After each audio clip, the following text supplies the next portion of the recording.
یا علی مدد. Otherwise, Rai Abu Ali Missionary, wise number 792. 18th of April 1986, rise in Santa Monica, Jannat Khana Valley. Ya Ali Madad. مومنو، 7 برس کے بعد آج میں آپ کی خدمت میں واپس آیا ہوں. 79 کی نومبر میں تھا جبکہ امام زمان آسٹریلیا جا رہے تھے، اور مجھے خوشی ہوئی کہ یہاں کی جماعت ڈبل سے بھی زیادہ ہو گئی ہے. میں کبھی کبھی وعظوں میں کہا کرتا ہوں، اور کہنے کا یوں ہی خیال نہیں، کوئی مقصد ہے اس لیے کہتا ہوں. نارتھ امریکہ میں انشاءاللہ حضرت امام کی جب گولڈن جوبلی ہوگی امامت کی تو 1 لاکھ اسماعیلی ہوں گے. اس وقت 50 کے نزدیک تو ہیں، 11-12 ہزار یہاں ہیں، 36,000 کے قریب کینیڈا میں ہیں. ان تمام چیزوں کے پیچھے مولا کے بھیج ہیں، اور انشاءاللہ یہاں جماعت بڑھے گی. آج میں آپ کے سامنے آواز کرتا ہوں، اس میں کچھ اشارے ہوں گے، سمجھنے کی کوشش کرنا.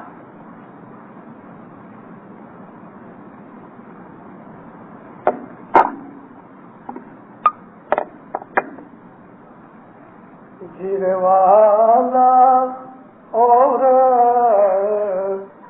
اپائے نہیں ہے کرن کو، یہ ہے کرن کیری باری والا، چوٹ نہ لگے اس سنتن کو تو جمڑا رہا جخماری رے والا گھن رے گھڑی جو دن سنت پدھاریا. مولانا حضرت امام پہ صلوات پڑھو. زندہ رہو. اللہ صلی اللہ. یہ گنام تو سید محمد شاہ نے لکھا ہے، مگر کی صدر دین کی تاریخ میں لکھا ہے. فرماتے ہیں کہ دوسرا کوئی طریقہ نہیں، کوئی رستہ نہیں، کوئی علاج نہیں. اپائے ویسے کہتے ہیں علاج کو، کسی سولوشن کو بھی ہم اپائے کہتے ہیں. کوئی پرابلم آ جائے تو ہم کہتے ہیں کہ بھائی اس کا بھی اپائے کیا، اپائے یعنی سولوشن. فرماتے ہیں کہ اور اپائے نہیں ترن کو، یہ ترن کی باری، کوئی دوسرا راستہ نہیں ہے نجات پانے کا، اور کوئی راستہ نہیں. یہ ایک ہی راستہ ہے، اور وہ راستہ ہے اس صدر دین کا راستہ. اس شخص کو چوٹ نہیں لگے گی، اس شخص کو دکھ نہیں ملے گا، اس شخص کو ناکامیابی نہیں ملے گی. سنتن سے مطلب مومن. جمڑا ریا چکھ ماری، جو ملک الموت ہے وہ بھی بالکل لاچار ہو کے کھڑا ہو جائے گا. اب یہ تو اس کا ترجمہ ہوا. اور اپائے نہیں ترن کو، یہ ترن کی باری، چوٹ نہ لاگے اس سنتن کو جمڑا ریا جھک ماری. جو خدا کے مومن ہیں، جو عابد ہیں، زاہد ہیں، خدا سے محبت کرتے ہیں، ان کی موت بھی ان کی مرضی سے ہوتی ہے۔ عام طور پہ ہم سب کی پیدائش ہماری مرضی سے نہیں ہوئی، ہم پیدا ہوئے خدا نے اپنی حکمتوں سے، مشیت سے ہمیں اپنے والدین دیے کہ کس گھر میں کون سی روح جا کے پیدا ہوئے، یہ انسان کے ہاتھ میں نہیں۔ والیوم تھوڑی ذرا کم کرو اس میں، ہمارے ہاتھ میں یہ چیز نہیں، خدا اس بات کو طے کرتا ہے کہ کون سی روح کس آدمی کے گھر میں جا کے پیدا ہوئے۔ آپ اگر دنیا کے اندر اس بات کا حساب دیکھو زندہ رہو، تو بادشاہوں کے گھروں کے اندر بھی بچے پیدا ہوتے ہیں، امیروں کے گھروں میں ہوتے ہیں، غریبوں کے گھروں میں ہوتے ہیں، بیماروں کے گھروں میں ہوتے ہیں، پاگلوں کے گھروں میں ہوتے ہیں، سب کے ہاں بچے ہوتے ہیں، سب بچے الگ الگ ہیں۔ جرمنی کے اندر کچھ 15 سال پہلے ایک ایسی دوا نکالی کہ جس دوا کی وجہ سے بچے پیدا نہ ہوئے، پھر ایک اور دوا نکلی کہ جس دوا کی وجہ سے بچے پیدا ہوئے۔ سائنٹسٹ یہ سمجھتے تھے کہ یہ ان کے ہاتھ میں ہے۔ اب جو بچے پیدا ہونے لگے LSD کی دوا وغیرہ کی وجہ سے، تو ان بچوں کے یہ بازو نہیں تھے، یہ جو ہاتھ تھے وہ کندھے کے ساتھ لگے ہوئے تھے، بازو نہیں تھے۔ کئی بچوں کے جو پاؤں تھے وہ بالکل ان کے ہپس کے ساتھ لگے ہوئے تھے، ٹانگیں ہی نہیں تھیں۔ کئیوں کے کان اونھے لگ گئے تھے۔ یہ سب کیا تھا؟ قدرت کے ساتھ شرارتیں تھیں کہ جس کی وجہ سے قدرت نے ان کو اس قسم کی پنشمنٹ دی۔ اس دنیا کے اندر جتنے بھی ہمارے دکھ ہیں، اللہ تعالیٰ فرماتا ہے قرآن میں کہ ہر ایک دکھ کے اندر تمہارا خود کا ہاتھ ہے، تمہیں کوئی دکھی نہیں کر سکتا۔ مانو کہ کسی نے تمہیں تماچا مارا ہے، اب یہ عام نظر میں تو یہی ہے کہ اس نے مجھے تماچا مارا، لیکن ہو سکتا ہے کہ خدا تعالیٰ نے مجھے کچھ سزا دینے کے لیے اس کو اشترا دیا اور اس نے مجھے تماچا لگا دیا۔ دنیا کی عدالت کے اندر وہ گنہگار ہے، ہو سکتا ہے کہ خدا کی عدالت میں مجھے یہ سزا مل گئی۔ اس قسم کے واقعات ہیں، کیونکہ اللہ تعالیٰ فرماتا ہے قرآن پاک کے اندر کہ کوئی بھی مصیبت آتی ہے تو وہ ہمارے حکم کے بغیر نہیں آتی۔ کس کا حکم؟ اللہ کا حکم۔ اللہ کے حکم سے ہی دکھ ملتے ہیں، لیکن اللہ دکھ نہیں دیتا۔ ہم اپنی کرتوتوں کی وجہ سے، اپنے اعمال کی وجہ سے دکھی ہوتے ہیں، اور خدا کا حکم ہوتا ہے، کیونکہ خدا نے قانون بنا رکھے ہیں، خدا کے قاعدے ہیں۔ ان قانون اور قاعدوں کو جب ہم توڑ دیتے ہیں تو خدا ہمیں سزا دیتا ہے، تو خدا نے سزا ضرور دی، لیکن ہمارے برے اعمال کی وجہ سے، ہمارے گناہوں کی وجہ سے ہمیں سزا ملی۔ تو اس سزا میں سے بچنے کے راستے بھی خدا تعالیٰ نے فرمائے۔ اپنے گناہوں کی معافی چاہو، آئندہ سے وعدہ کرو کہ یہ گناہ نہیں کروں گا۔ اس کو ہم اپنے مذہب میں توبہ کہتے ہیں۔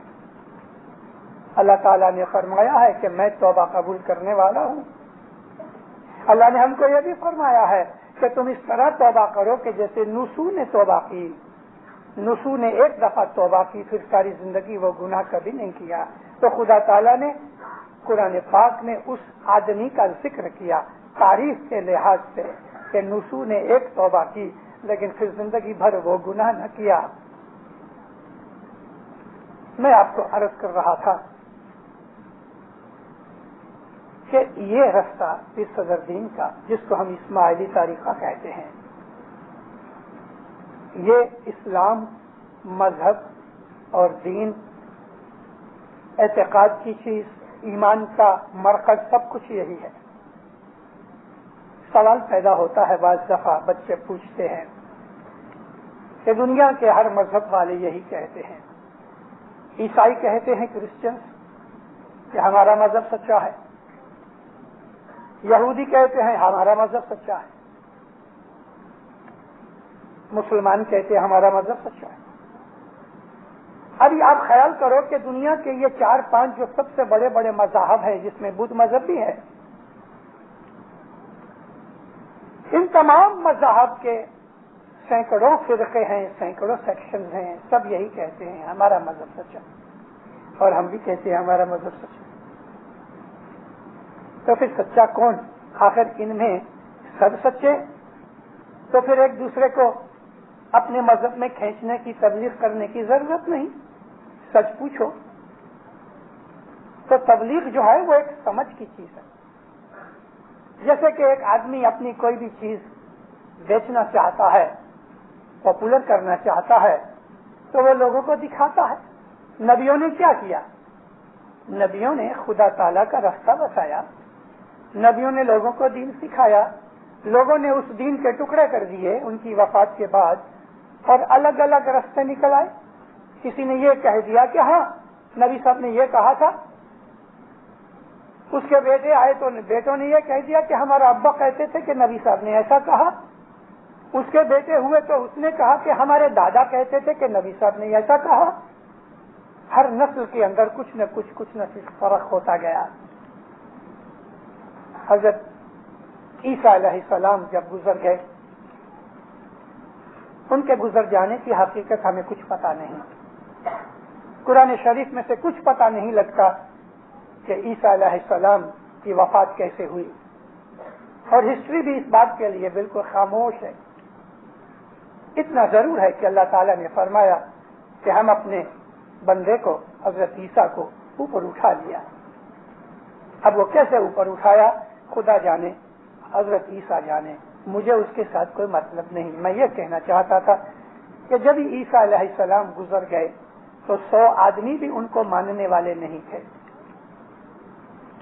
100 آدمی بھی نہیں تھے۔ آج آدھی دنیا کرسچن ہے کسی صورت سے، بھلے وہ پریکٹسنگ کرسچن نہیں بھی ہوں، لیکن پھر بھی اپنے آپ کو کرسچن کہلاتے ہیں۔ کرسمس آتا ہے تو کہتے ہیں ہم کرسمس کے گفٹ ادا کرتے ہیں، ایک دوسرے کی چیریٹی دیتے ہیں، ایسٹر پالتے ہیں، اس کو ہالیڈے کے طور پہ لے لو، لیکن وہ اپنے آپ کو کرسچن سمجھتے ہیں۔ لیکن ان کرسچنوں کے اندر تقریباً 100 قسم کے فرقے ہیں۔ رسول اکرم کے زمانے کے اندر عیسائی لوگوں میں صرف 72 سیکشن تھے، لیکن آج 100 سے بھی زیادہ ہیں۔ یہودیوں کا حال بھی یہی تھا، رسول اکرم کے زمانے کے اندر بھی یہی تھا۔ نبی کریم نے جب اپنی 63 برس کی عمر میں آنکھیں بند کی، حضور وہ نے وفات پائی، تو اس وقت سارا عربستان تقریباً کا مسلمان ہو چکا تھا۔ 1.25 لاکھ جتنے آدمی تو نبی کے ساتھ حج کرنے گئے تھے، 2-2.5 لاکھ سے زیادہ مسلمان ہو چکے تھے۔ انس بن مالک لکھتے ہیں، نبی کے ایک صحابی تھے،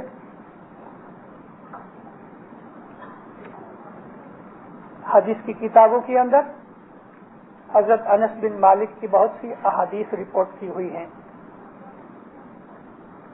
یہ انس بن مالک وہ تھے کہ جنہوں نے 10 برس پورے 10 برس رسول اکرم کے گھر پہ رہ کے ان کی خدمت کی۔ یہ وہی خدمت تھی کہ جس طرح سے ہم 5 برس کی خدمت 5 سال کے لیے دیتے ہیں، 12 برس کی خدمت 12 سال کے لیے دیتے ہیں، اور پھر 9ویں رات کو مجلس بناتے ہیں۔ یہ وہی خدمت تھی جو انس بن مالک نے 10 برس تک رسول اکرم کے گھر پہ جا کے رہ کے فری آف چارج کھانا کھاتا تھا ان کے ساتھ، لیکن کوئی تنخواہ نہیں لیتا تھا۔ انس بن مالک لکھتے ہیں کہ جو ہی نبی نے آنکھیں بند کی تو اندھیرا ہو گیا چاروں طرف، ہمارے دل ایک دوسرے سے جدا پڑ گئے، اسلام کے اندر تفرقہ پڑ گیا، مسلمانوں امت کے اندر فرقہ بندی آ گئی، مسلمان 2 گروپس میں ہو گئے۔ نبی نے ابھی تک دفن بھی نہیں پایا، رسول اکرم کی میت بھی ابھی تک باہر نہیں نکلی، حضور کا جنازہ بھی نہیں نکلا، دفن بھی نہیں ہوئے، اور مسلمانوں کے دل ایک دوسرے سے پھر گئے. ایک وہ تھے جو خلافت کی طرف جھک گئے, ایک وہ تھے کہ جو امامت کی طرف جھک گئے. مائنیوٹ ڈیٹیلز دینے کا ٹائم نہیں میرے پاس, لیکن آپ اس کی ہسٹری پڑھ سکتے ہو. پھر بھی میں 4 دن آپ کے پاس ہوں. آپ میں سے ہر ایک بہن بھائی, آپ میرے بھائی ہو, میری بہنوں ہو, میرے بچے ہو, آپ کو کچھ بھی اپنے مذہب کے لیے پوچھنا ہو میں خوشی سے تیار ہوں. میں آپ ہی کے لیے آیا ہوں. پہلے میں نے بہت دفعہ دیکھا ہے, میں کوئی بھی گھومنے پھرنے کے لیے نہیں آیا. آپ کو کوئی بھی کوشچن حیران کر رہا ہے, بودر کر رہا ہے, ضرور میرے پاس آؤ. اور آپ کو معلوم ہے میں غصہ نہیں کرتا. مجھے گالی مت دینا, اگر گالی دو گے تو بھی غصہ نہیں کروں گا. خوشی سے آؤ, ڈرو مت, میرا کام ہی یہی ہے. تو اس وقت نبی کی وفات کے بعد 2 گروپ ہو گئے.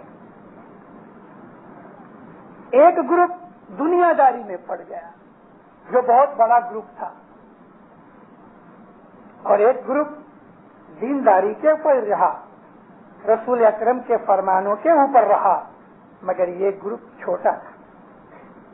یہ چھوٹا گروپ چپ چاپ رہا. اس چھوٹے گروپ نے کسی بھی طرح کا شور شرابہ نہیں کیا. یہ چھوٹا گروپ جو تھا یہ علی کے شیعوں کا گروپ تھا. خلافت قائم ہو گئی.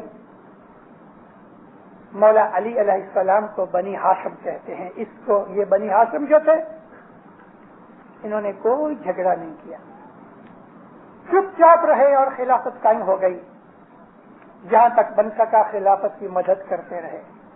مطلب تو دین کے ساتھ تھا, دنیا کے ساتھ نہ تھا. اس طرح سے یہ سلسلہ رہا. لیکن کیا ہوا,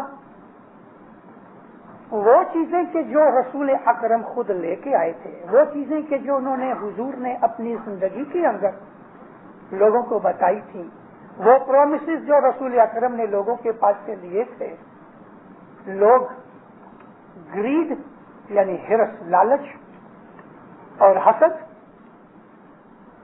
اس کی وجہ سے رسول اکرم کے بتائے ہوئے رستے کو امیڈیٹلی ان کی وفات کے بعد بھلا چکے. دینداروں, میں اب چھوٹی عمر کا نہیں رہا. میرے 67 ایئرس کی ایج ہوئی. آج سے 50 برس پہلے بھی میں واضح کرتا تھا, بچہ تھا. آج بھی میں واضح کرتا ہوں, لیکن آج میں آپ کے سامنے جو کچھ بھی کہتا ہوں وہ کسی سالڈ گراؤنڈ کے اوپر کہہ رہا ہوں. رسول اکرم جو اسلام ہم کو بتا گئے, آہستہ آہستہ آہستہ آہستہ 100 برس کے اندر اسلام کی بہت سی شکل بگڑ گئی. میں اپنے ہی اسماعیلیوں کے اندر یہ بات کہہ رہا ہوں آج, لیکن میں آپ کو یہ بھی کہہ دوں کہ میں اپنے بھائیوں سنیوں کے ہوں, مسجد میں جا کے یہی باتیں کہتا ہوں. ایک دفعہ نہیں کہی ہے, بہت دفعہ کہی. میں بہت دفعہ سنی مسجدوں میں جا کے واعظ کر کے آیا. حقیقت حقیقت ہے. ایک اندھا آدمی, ہم اس کے ہاتھ میں یہ تسبیح دیں وہ دیکھ نہیں سکتا, لیکن ہاتھ کے ٹچ کرنے سے وہ کہے گا یہ تسبیح ہے نا. خدا نے اس کو سینس دی ہوئی ہے. پیر نے ایک بہت اچھا ایسا ہی ایک پاٹ کہا ہے جس میں یہ مثال دی ہے جی آندھلو ہووے لاکڑی ٹھکورے. اندھا آدمی لکڑی لے کے ٹھکور ٹھکور کے چلتا ہے. انتے پن نہ بھولے واٹ جی, وہ اپنا گھر کا راستہ نہیں بھولتا. سارا گاؤں پھر کے آتا ہے، لکڑی ٹھکور ٹھکور ٹھکور کے جاتا ہے اور لکڑی کی آواز سے وہ پہچان لیتا ہے کہ یہاں زمین اونچی ہے یا نیچی ہے یا نرم ہے یا کھڑا ہے. پھر کہتے ہیں وہ رستہ نہیں بھولتا. مرا منیور ہوئے نے جنان وچارے واٹے کہ مجائے جی. میرا مومن ہو کے، اور وہ گنان کے اوپر، گنان کہتے ہیں علم کی روشنی کو گنان کہتے ہیں، گنان کو عقل بھی کہتے ہیں اور وہ عقل کی روشنی ہے. فرمایا میرے مومن بن کے علم کے روشنی کے اوپر اگر چلو گے تو تم کس طرح سے بے راہ ہو جاؤ گے، کبھی نہیں ہو گے. اور اپائے نہیں ترن کو، یہ ترن کی باری. پیر صدر دین کا جو رستہ تھا وہ ترن کی باری ہے. پیر صدر دین نے کیا کیا؟ امام سلطان محمد شاہ صلوات اللہ علیہ فرماتے ہیں ہندوستان کے اندر ہماری طرف سے پیروں کو بھیجا گیا، جیسے کہ پیر شمس، پیر نصیر دین، پیر صدر دین، پیر صاحب دین، پیر حسن کبیر دین. انہوں نے تم کو سچے دین کا رستہ دکھایا، اسلام شاہ کے گھر کا رستہ بتایا. یہاں اسلام شاہ امام سلطان محمد شاہ نے جو فرمایا ہے تو وہ خود ہی اپنے جد امجد کا ذکر کر رہے ہیں، مولانا اسلام شاہ کا. پیر صدر دین، پیر حسن کبیر دین، پیر صاحب دین کے زمانے کے اندر امامت مولانا اسلام شاہ کے پاس تھی. امام کا گھر بتایا، یہ پیر صدر دین کا رستہ. امام کا گھر بتایا جو اللہ رسول کا گھر ہے. تو میری عرض یہ تھی کہ آہستہ آہستہ وہ چیزیں کہ جو رسول اکرم نے ہمیں سکھائی تھی ان میں فرق پڑتا گیا، فرق پڑتا گیا، فرق پڑتا گیا. لیکن چند ایسے لوگ تھے جن کو بعد میں زہاد کا نام دیا گیا، اور یہی زہاد کا نام بعد میں بدل کے صوفی ہو گیا. مسلمانوں کے اندر سے ایک ایسا گروپ نبی کریم کے زمانے میں تھا کہ جو نماز پڑھتے تھے، روزے رکھتے تھے، زکوٰۃ دیتے تھے، مگر فری تھے، ریٹائرڈ تھے، یا کافی مالدار تھے، یا ان کو بزنس میں جانے کی کوئی ضرورت نہیں تھی، غلام وغیرہ نوکر کام کرتے تھے. ایسے لوگ کہ جن کے پاس فرصت تھی، وقت تھا، نبی کے پاس آ کے بیٹھا کرتے تھے. ان لوگوں میں کہ جو نبی کے پاس صبح شام آ کے بیٹھا کرتے تھے، سب کے سب نہیں، مگر ان میں ایسے بھی تھے کہ جو نبی کو اکیلے مل کے پوچھتے تھے کہ یا نبی، نماز پڑھتا ہوں، روزے رکھتا ہوں، زکوٰۃ دیتا ہوں، یا نبی کچھ اور بھی ہے کہ میں اور کچھ کروں کہ خدا کے نزدیک پہنچ سکوں؟ تو رسول ان کو فرماتے تھے ہاں کچھ اور بھی ہے. یا نبی کیا ہے؟ فرمایا آدھی رات کو اٹھا کرو. آدھی رات کو اٹھ کے آہستہ آہستہ ایک کونے میں بیٹھ کے خدا کو یاد کرو. اس کو تہجد کہتے ہیں. آج مسلمان بھول گئے ہیں تہجد کو. کتنے ہیں، کئیوں کو تو یہ نام بھی نہیں آتا ہوگا. پوچھنا تو صحیح اپنے کسی یار دوست کو، پوچھنا کسی کو، کبھی پوچھنا کہ بھئی تہجد کیا ہوتا ہے، کہ سنو آپ کیا جواب دے گا. یہ لوگ ایسی چیز کو تہجد سمجھتے ہیں کہ رمضان مہینہ آیا تو رات کو کچھ ایسی وہ رکعتیں پڑھ لیتے ہیں.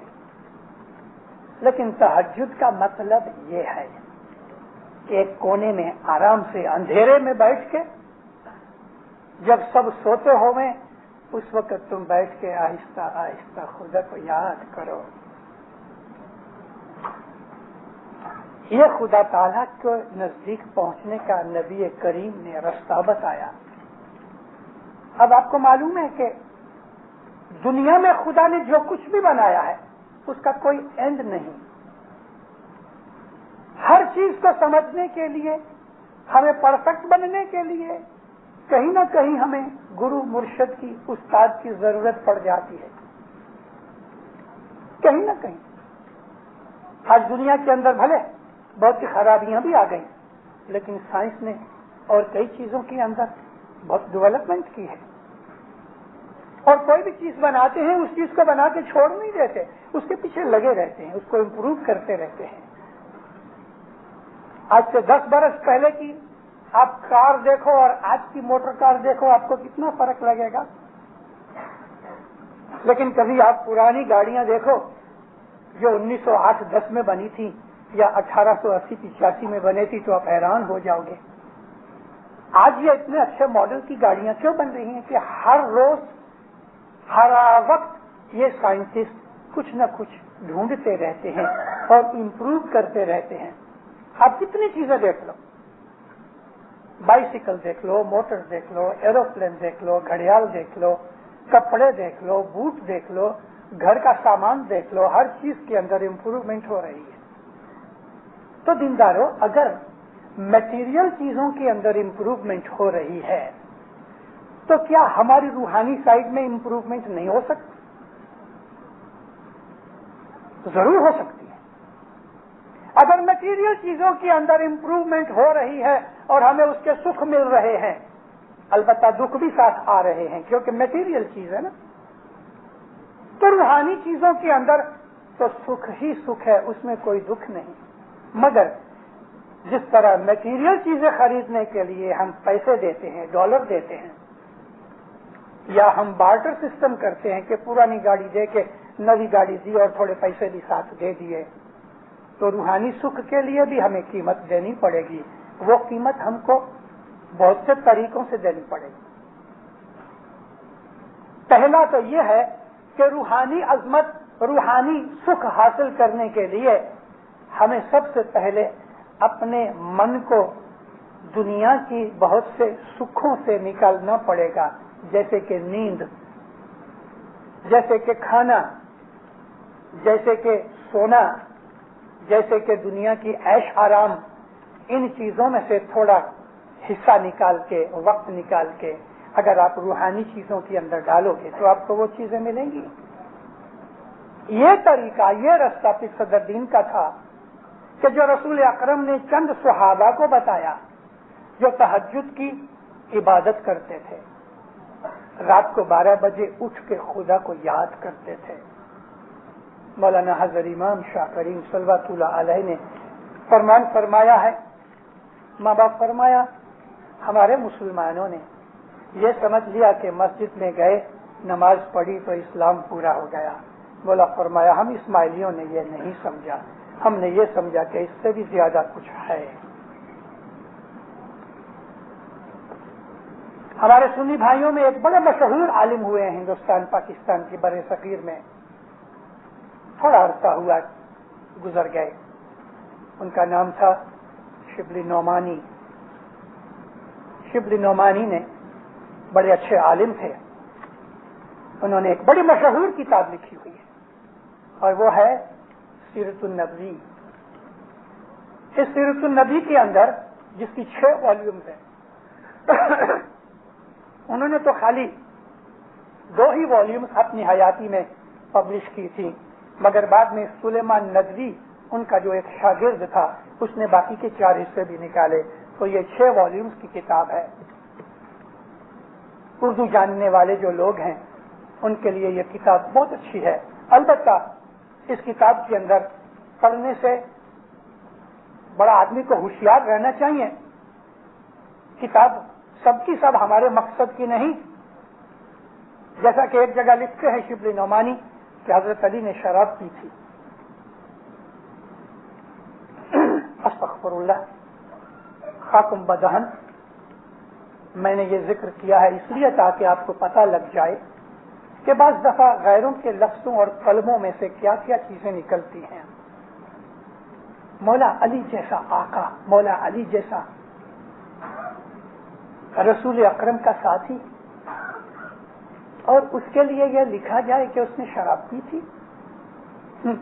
مولا کو تو چھوڑ دو، علی کو. ارے نبی کریم کے لیے لکھا ہوا ہے کہ نبی کریم نے بھی وائن پی تھی. نبی علیہ السلام نے وائن پی تھی. اس کو عربی میں نبیذ کہتے ہیں. اور وہ کھجور کی جو درخت ہے نا، اس میں اوپر جا کے سوراخ کر دیتے ہیں اور پھر ایک مٹکے جیسی باندھ کے رکھ دیتے ہیں. اس میں سے تھوڑا تھوڑا بوندیں نکلتی رہتی ہیں اور مٹکے میں گرتی رہتی ہیں. مٹکا جب ہی بھر جاتا ہے اس کو اتار کے رکھ دیتے ہیں. 3-4 دن کے بعد وہ جو مواد ہے، وہ رس جو ہے وہ سڑ جاتا ہے. سڑنا یعنی اس میں فرمنٹیشن پیدا ہوتی ہے، جھاگ آ جاتی ہے. آدھا اگر ہوئے تو پورا بھر جاتا ہے. پھر اس کو پیتے ہیں. اس کو کہتے ہیں نبیذ. جو لوگ آپ میں سے بمبئی رہنے والے ہیں، مراٹھے لوگ بمبئی کے علاقے کے اندر، مہاراشٹر کے، وہ لوگ ناریل سے اس قسم کی نبیذ بناتے ہیں اور اس کو کہتے ہیں تاڑی. تاڑی پینے سے انسان کو نشہ آ جاتا ہے. استغفر اللہ. میں نے آپ کو یہ باتیں ایجوکیٹ کرنے کے لیے بتائی ہیں. آپ نیچے جا کے علم کی تہہ میں پہنچ کے ڈھونڈو. رسول اکرم کے زمانے کے اندر وہ چند لوگ کہ جو خالص خدا سے محبت کرنے والے تھے، یہ تھوڑے سے لوگ جن کی تعداد 100-150 سے زیادہ نہ تھی، مگر ان کے دوسرے رشتہ دار اور چاہنے والے اور کٹمبی جو تھے، کنبے والے جو تھے، اس سے یہ خاصے نمبر میں تھے. یہ لوگ رسول اکرم کے بعد علی کی تابعداری میں رہے، علی کی تابعداری میں رہے، اور مولا علی نے ان کو روحانی منزلیں طے کرنے کے لیے رستے بتائے. نیک اعمال، ہر لحاظ سے نیک اعمال، بدن کی بھی پاکیزگی، خیالوں کی بھی پاکیزگی، یہ 2 چیزیں بہت ضروری ہیں مذہب کے اندر، بہت ضروری ہیں.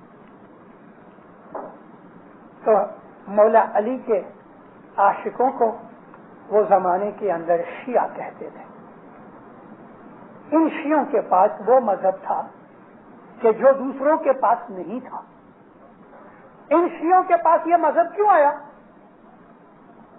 رسول اکرم نے اپنی حیاتی کے اندر یہ چیز کی.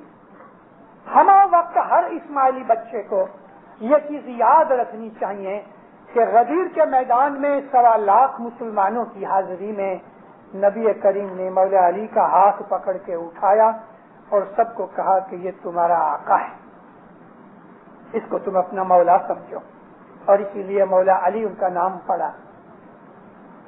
یہ تمام 1,20,000 یا 1.25 لاکھ یا جتنے بھی لوگ تھے، عورت اور مرد، ان سب نے بلا استثناء یعنی وداؤٹ ایکسپشن، تمام صحابہ جس کے اندر حضرت ابوبکر، حضرت عمر وغیرہ سب تھے، انہوں نے رسول اکرم کے سامنے مولا علی کے ہاتھ لے کے چومے اور ان کی بیعت کی اور ان کو اپنا مولا تسلیم کیا اور ان کی تابعداری کے لیے وعدہ کیا.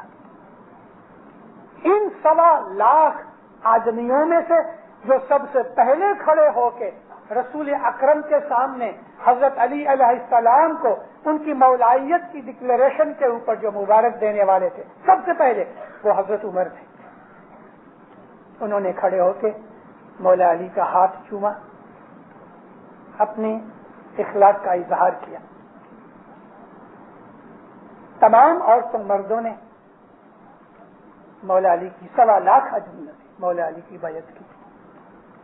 آج 1400 برس کے بعد کئی ایسے ہسٹورین جاگے ہیں کہ جو اس چیز کے اوپر پردہ ڈالنا چاہتے ہیں، اس چیز کے اوپر خاک ڈال کے دفن کرنا چاہتے ہیں.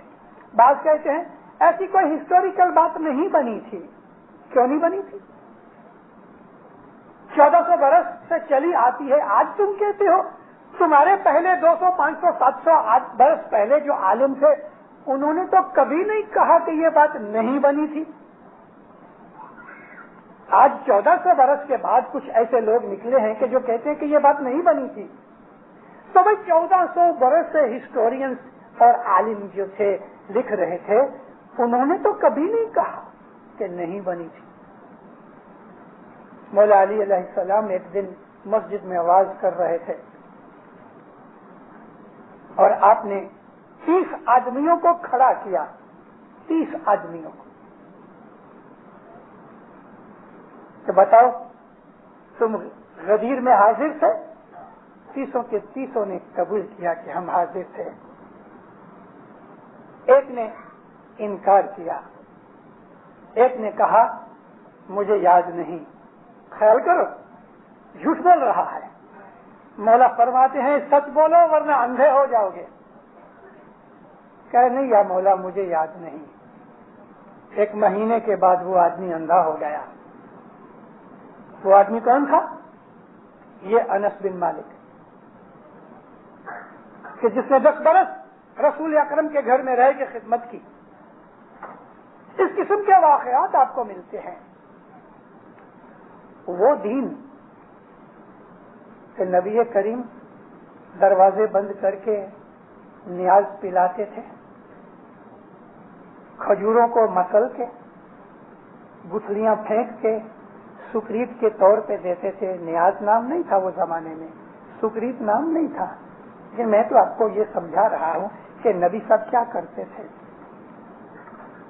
نیاز پلاتے تھے, سکریت کھلاتے تھے, اپنے ہاتھ سے پیالی اٹھا کے دیتے تھے, چھانٹا دیتے تھے. نبی کے قریب جو لوگ رہنے والے تھے ان میں بعض ایسے بھی تھے کہ جنہوں نے اپنی زندگی نبی کو دین کی خاطر وقف کر دی تھی. ان کا کوئی کاروبار نہیں تھا. ان میں بہت سے غریب بھی تھے. مدینے کی عورتیں اپنے گھر میں کھانا پینا پکا کے چھوٹا سا پورشن نبی کے پاس بھیج دیتی تھی اپنے بچوں کے ہاتھ سے یا غلاموں کے ہاتھ سے. لیکن وہ غلام کے جو مسلمان ہو گئے, حالانکہ بعد میں ایسی یہ حکم آیا کہ اگر کسی غلام نے اسلام قبول کر لیا تو پھر اس کو غلام مت سمجھو. مدینے کی عورتیں اپنے گھر سے کھانا پکا کے نبی کے حضور میں بھیجتی تھی. رسول اکرم پونم کی جب رات ہوتی تھی, فل مون ہوتا تھا, رات کو 12 بجے تھوڑے اصحابوں کو لے کے مدینے کے باہر نکل جاتے تھے اور وہاں بیٹھ کے ریت کے اوپر مجلس بناتے تھے. فل مون ہوتا تھا. مسلم اور بخاری کے اندر یہ کامن حدیث ہے کہ ایک رات پورا چاند چمک رہا تھا, فل مون تھا جس کو عربی میں بدر کہتے ہیں, اور رسول اکرم خدا کے دیدار کی باتیں کر رہے تھے. ایک شخص پوچھتا ہے کہ یا نبی کیا ہم قیامت کو اللہ کو دیکھ سکیں گے؟ تو حضور نے اوپر دیکھ کے اپنی انگلی سے چاند کی طرف اشارہ کیا, فرمایا دیکھو کہ تم اس کو دیکھ سکتے ہو کیا؟ ہاں یا نبی. فرمایا اللہ کی قسم اگر تم برابر اپنی عبادت اور اپنے اعمال پہ قائم رہے تو قیامت کے دن تم خدا کو اس طرح دیکھ سکو گے جیسے آج تم چاند کو دیکھ رہے ہو, یعنی آنکھوں سے دیکھ سکتے ہو. یعنی پونم کی رات کو رسول اکرم مجلس بنایا کرتے تھے. جب ہلال ہوتا تھا یعنی چند رات ہوتی تھی تو نماز وغیرہ ادا کرنے کے بعد لوگ گھروں کو چلے جاتے تھے اور اس کے بعد رسول اکرم کھانا پینا کھا کے تھوڑی استراحت کر کے واپس مسجد میں آتے تھے. کبھی باہر چلے جاتے تھے, مسجد کے سین میں بیٹھتے تھے, مدینے کے باہر چلے جاتے تھے. یہ کون سی رات تھی جس کو ہم چاند رات کہتے ہیں؟ ہر مہینے کی 9 تاریخ کو رسول اکرم اسی طرح کی محفل بنایا کرتے تھے. ہر مہینے کی 9 تاریخ کو, ہر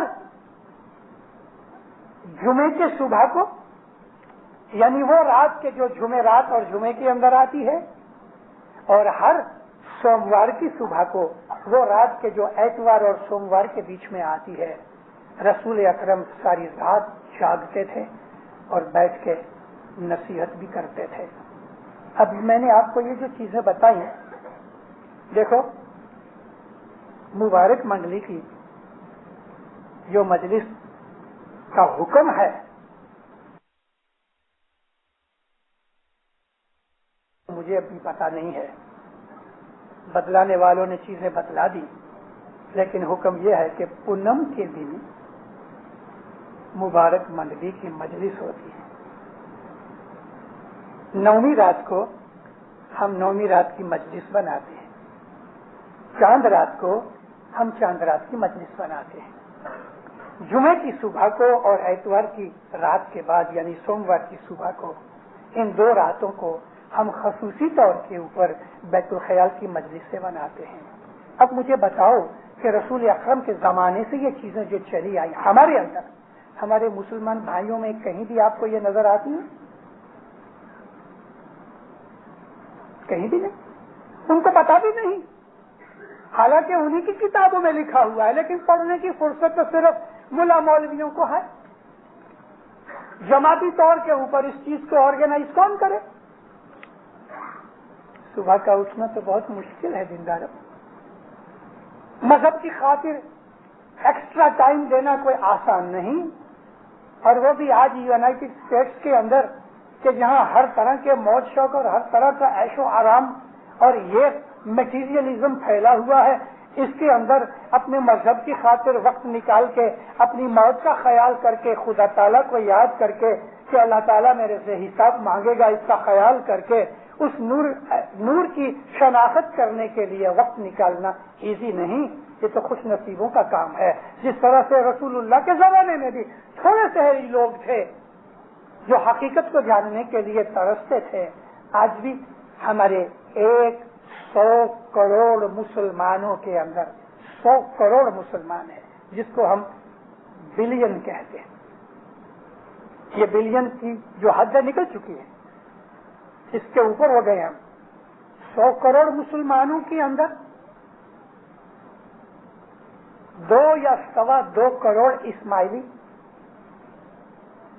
ان 2 کروڑ یا 2.25 کروڑ اسماعیلیوں کے اندر سے ہند و پاکستان کے وہ لوگ کہ جن کو پیروں نے بوجھ کر کے بنایا، جن کو ہم اپنے گنانوں کی زبان میں جمپو دیپ کے اسماعیلی کہتے ہیں، یہ کتنے؟ 5 لاکھ۔ 1 بلین مسلمانوں میں 2.25 کروڑ اسماعیلی، 2.25 کروڑ اسماعیلیوں میں 5 لاکھ کھوجے کہ ان 5 لاکھ کے پاس مجلسیں ہیں، ان 5 لاکھ کے پاس ایسے خوبصورت جماعت خانے ہیں، ان 5 لاکھ کے پاس بیت الخیال کے بول ہیں، سب کے پاس نہیں تو میجورٹی کے پاس۔ ان 5 لاکھ کے پاس لائف کی مجلس ہے، 5 سال کی مجلس ہے، اور دوسری مجلس ہیں، اور کئی ایک رکھتے ہیں۔ بھلا یہ سب ڈفرینشیشن کیوں؟ یہ سب ڈسکریمنیشن کہوں، حالانکہ ڈسکریمنیشن نہیں، مگر سمجھانے کے لیے کہتا ہوں یہ کیوں۔ اور پھر ان 5 لاکھ کے اندر سے ہی کچھ ایسے بھی کھڑے ہوتے ہیں کہ جو کہتے ہیں کہ ہماری اس چھوٹی سی جماعت کے اندر بھی ڈسکریمنیشن کیوں، کہ بھئی لائف کی مجلس ہے تو ممبر آوے وہی آوے، دوسرے بار چلے جاؤ۔ اور پھر سوال یہ ہوتا ہے تو کیا ہمارا مذہب پیسے کا مذہب ہے؟ لائف کے پیسے جو فی بھرے وہی آوے، 5 سال کی فی بھرے وہی آوے؟ تو میں نے آپ کو رسول اکرم کے زمانے کی بات سنائی، ہر زمانے کے اندر ایسا ہوتا آیا ہے۔ دیکھو ہمارا بدن ہے تقریباً 150 پونے 200 رتل کا پاؤنڈ کا، ایک نارمل جوان آدمی ہے، مرد آدمی لے لو، 150 سے پونے 200، تو میرے جیسا 200 کا بھی ہوگا، کوئی 250 کا بھی ہوگا، لیکن 150-200 پاؤنڈ کے وزن کے اندر برین کا وزن کتنا؟ 8.5 اونس، 150